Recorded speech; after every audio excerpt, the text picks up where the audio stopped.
রাবণ বলছে, এসো সীতা, ছাড়ো, ছেড়ে দাও। রাবণ, আমাকে ছেড়ে দাও। একবার নারীর দিকে যারা নজর দেয়, তুমি কি জানো না, যারা নারীকে হরণ করে তাদের একদিন পতন হয়। সীতাকে বলছে, সীতা এসো, আমি প্রতিশোধ নিব। রাম লক্ষ্মণকে আমি আমার লঙ্কায় নিয়ে আসবো।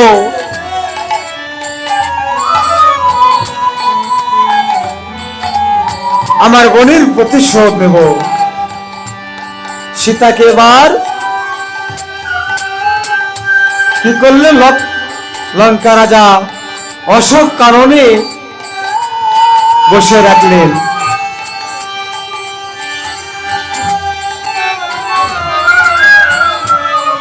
এবার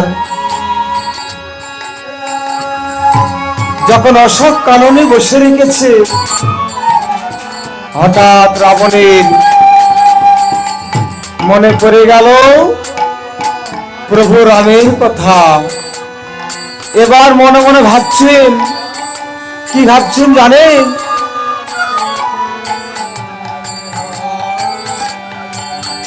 মন্দোদরী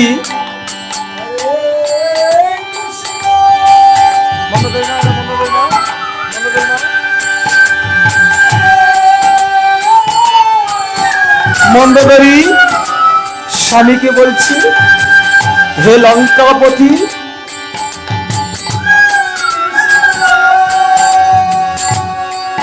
তুমি 10,000 নারীকে বিবাহ করেছ,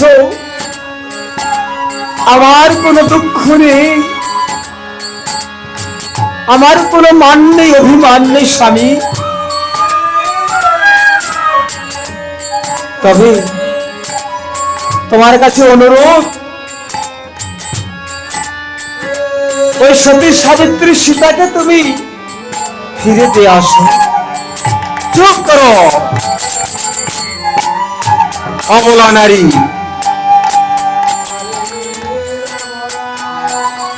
স্বামীর চরণে পড়ে বলছে, হে লঙ্কাপতি, যাও। নারীকে যারা হরণ করে তাদের তো পতন হয়। সময় থাকতে একবার সীতা দেবীকে তুমি রামের হাতে ফিরিয়ে দাও।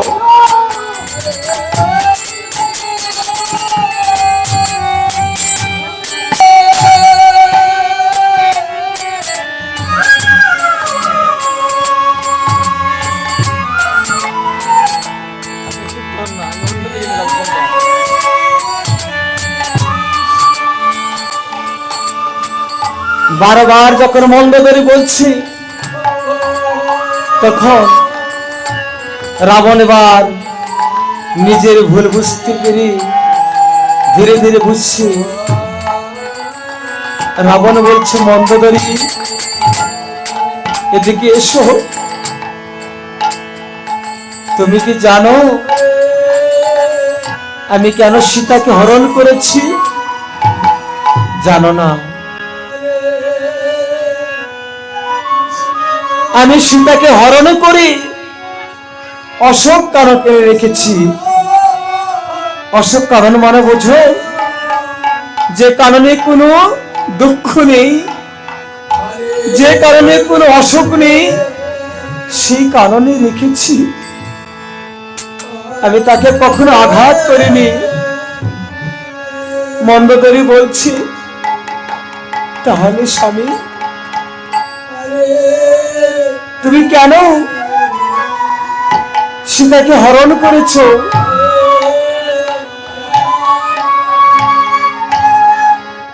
লঙ্কেশ্বর রাবণ বলছে, মন্দোদরী তুমি তো জানো আমার জন্ম হয়েছে রাক্ষস কুলে।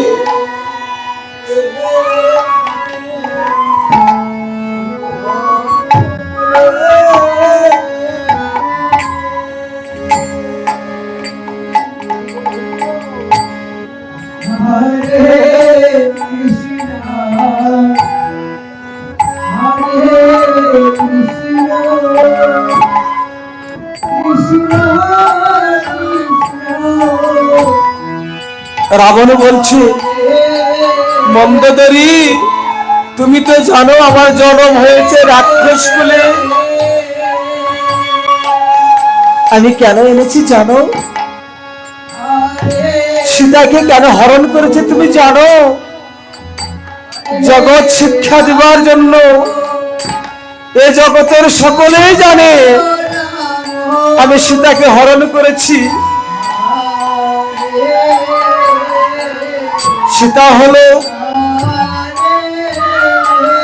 নদীর ঘাটের নৌকা, আর আমার রামচন্দ্র হলো ঘাটের মাঝি, আর আমি হলাম সেই ঘাটের মাঝির যাত্রী। আমার প্রভু রামচন্দ্র যদি এই লঙ্কাতে না আসে আমি তো উদ্ধার পাবো না। তাই আমি মূল্যবান বস্তু রামের স্ত্রীকে আমি হরণ করেছি। কেন হরণ করেছি?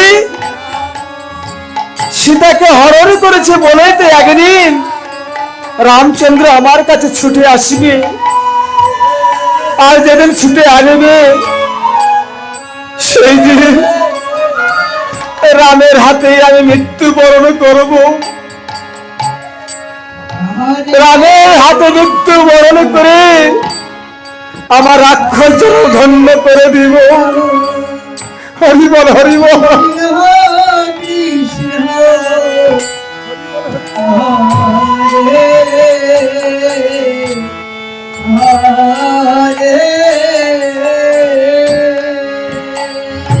রাবণ বলছে,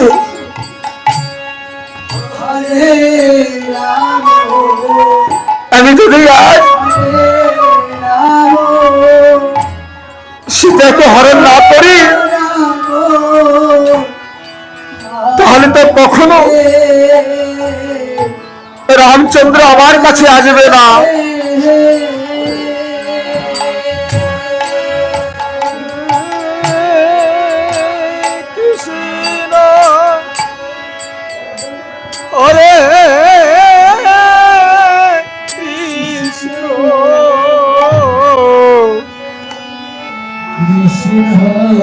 এবার ভক্তির নয়নে মন্দ করে বলছে, ঠাকুর সীতাকে যখন হরণ করেছো তাহলে সীতা সীতা বলে কাঁদছো না কেন?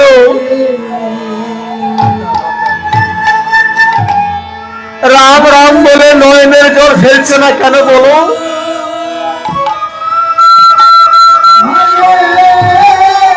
রাম রাম বলে কাঁদছো না কেন?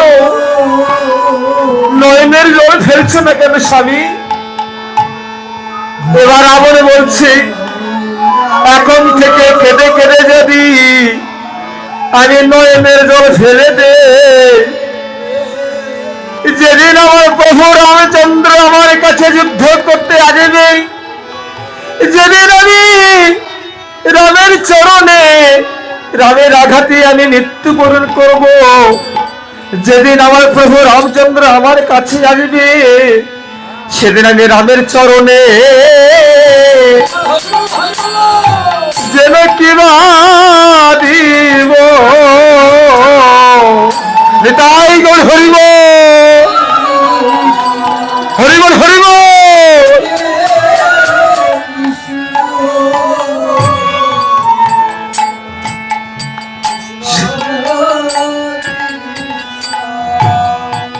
এখন থেকে যদি কেঁদে কেঁদে আমার নয়নের জল শুকিয়ে ফেলি, আমার প্রভুর চরণে তো নয়নের জল দিতে পারবো না। তাই যেদিন আমার প্রভু রামচন্দ্র আমাকে সীতার কানে যখন লঙ্কায় আসবে সেদিন আমার রাক্ষস জনম ধন্য হবে। ওরে কেঁদে কেঁদে যদি নয়নের জল শেষ করি সেদিন প্রভুর চরণে আমি আমি কি দিব হরি বল হরি বল হরি বল। ও মন্দোদরী বলো,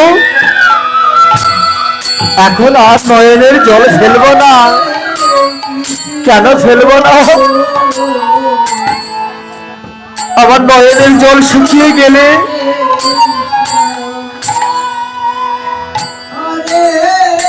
আমার নয়নের জল যদি আর শুকিয়ে যায়, সেদিন ভগবানের চরণে তো আমার নয়নের জল দেওয়ার ভাগ্য হবে না। এই জন্যই তো রাম সীতা বলে আজ আমি কাঁদছি না।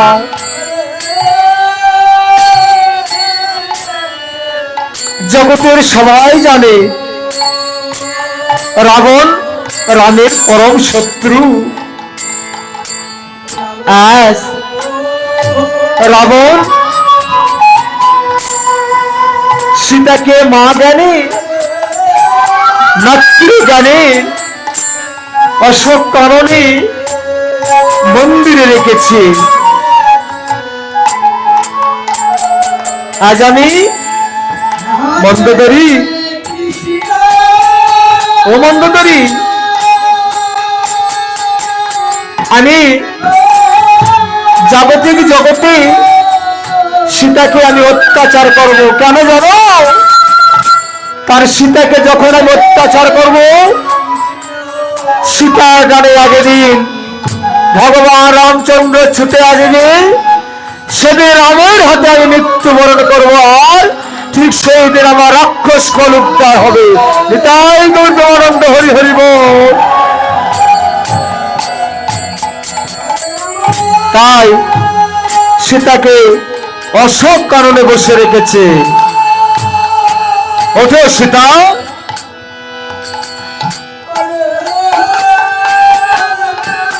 এসো আমার সাথে এসো।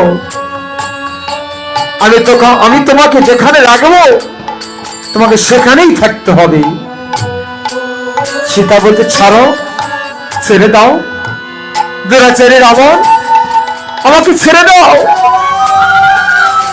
নইলে তোমার একদিন পতন হবে। রাবণ মনে মনে বলছে মা গো, মা মনে মনে ভাবছেন মা গো, তোমাকে আমি কেন লঙ্কায় নিয়ে এসেছি জানো না? ভগবানের চরণ ধুলি পাবার জন্য আমি সীতাকে হরণ করেছি, তোমাকে হরণ করেছি। এই জন্য জাগতিক জগতে রাবণ হতে অত্যাচারী, রামের শত্রু, কিন্তু যারা অন্তরঙ্গ ভক্ত তাদের কাছে হচ্ছে, তারাই শুধু জানে এই রাবণ রামের পরম ভক্ত। এদিকে মন্ডপে চলে যাও, হনুমান অশোক কাননের দিকে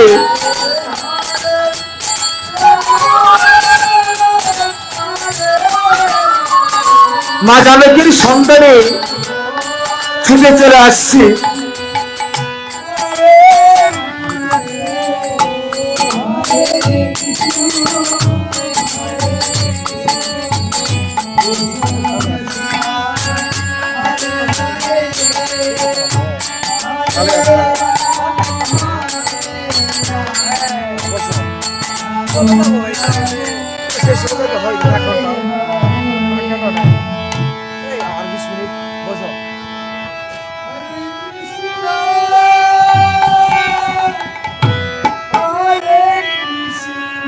হনুমান আজ মলিনী বদনে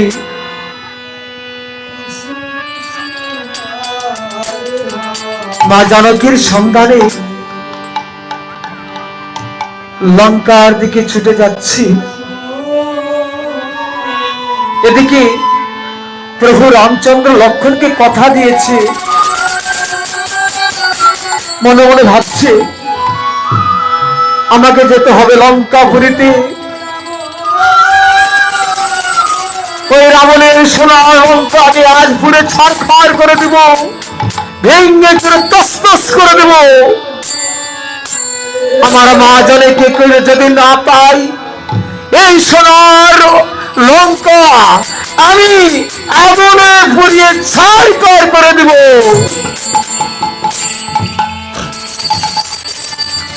এবার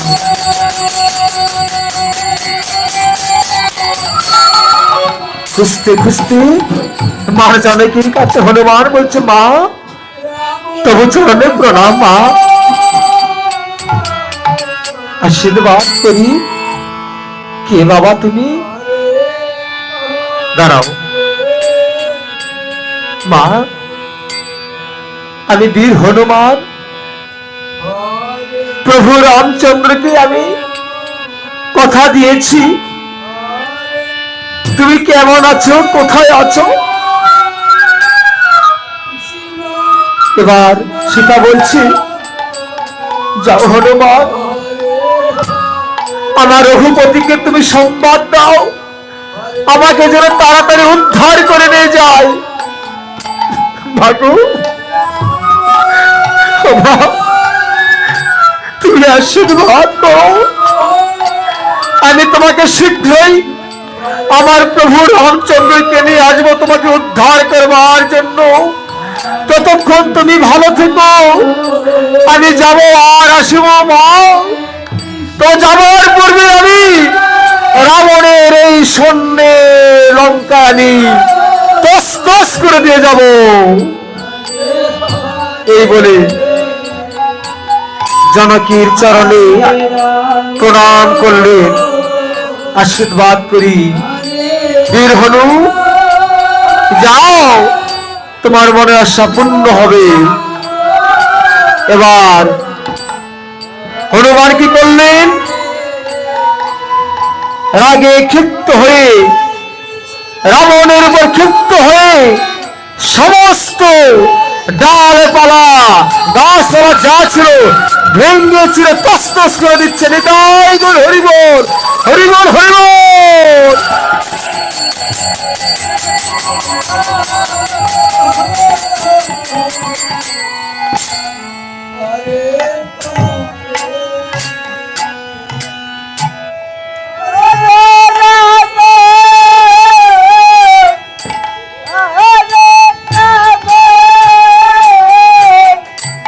রাবণ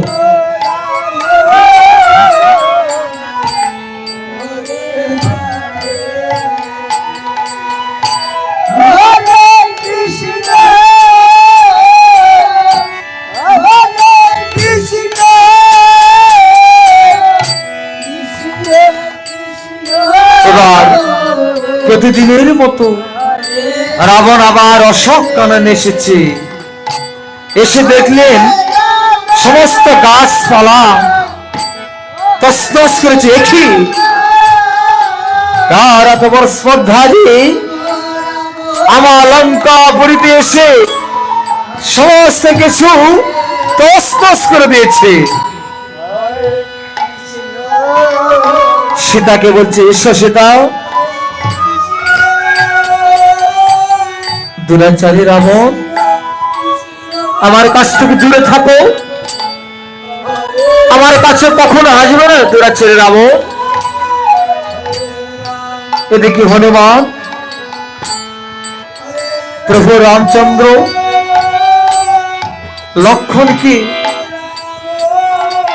লঙ্কার দিকে নিয়ে আসছে। বনের মধ্যে যত বীর হনুমান, যত বানর ছিল হনুমান ছিল।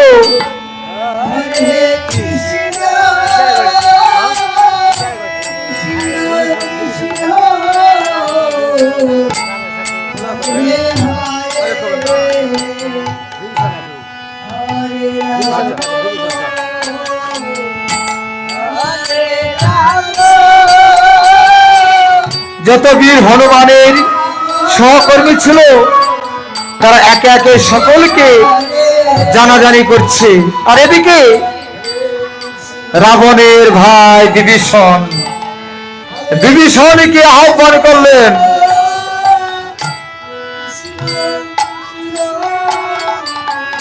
বিভীষণ আজ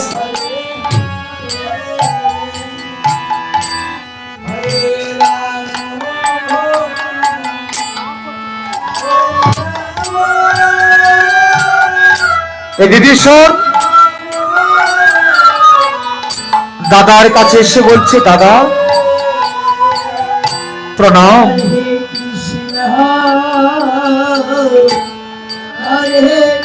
প্রণাম দাদা।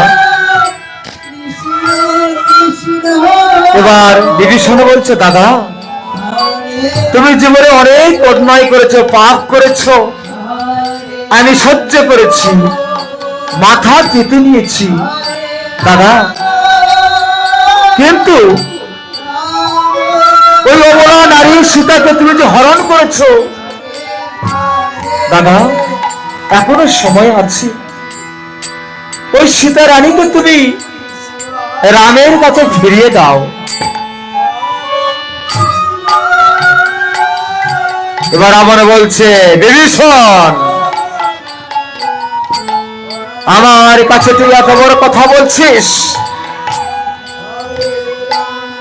দাদা আমি তো ভালোই বলছি, ভালো ভালো সীতা দেবীকে তুমি রামের কাছে ফিরিয়ে দাও, নইলে তোমার ভালো হবে। তোমার কাছে অনুরোধ করছে দাদা। রাবণ বলছে, বিভীষণ বারবার যদি আমার কাছে এসে সীতার কথা বলো, রামের কথা বলো, তাহলে তোমাকে গলা ধাক্কা দিকে আমার লঙ্কাপুর দিকে বের করে দেব।